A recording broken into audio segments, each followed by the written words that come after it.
apan si Kristo mao'y mingbayad ni ining tanan.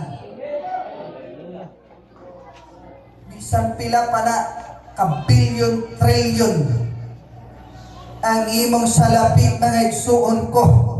Hallelujah, dili na ikabayad sa presyo sa paglukat sa Ginoo diha sa atong kinabuhi. Siya mao'y nag-antos ang mga lawas kisamaran, kipunog sa pagpas-an mga kaigsunan sa Mount Cross sa Kalbaryo.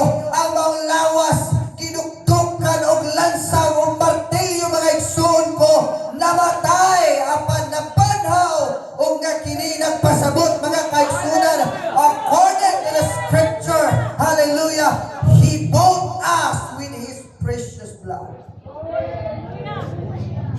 Kipalit kibayran ta sa dugo ni Kristo mga igsuon ko. Kung ikaw, hallelujah, nabuhi ka karon tungod na sa grasya sa atong Ginoo, atong mga kaigsuonan, wala nato hibalo ini ay Brother Ali ng mga ex-convict ni sila mga kaigsuonan.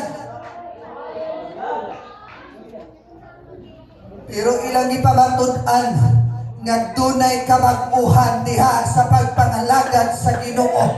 Dunay kasiguraduhan ang kinabuhi sa panahon nga kita, hallelujah, muduol diha kang Kristo mga kaigsuonan. You don't have a money mga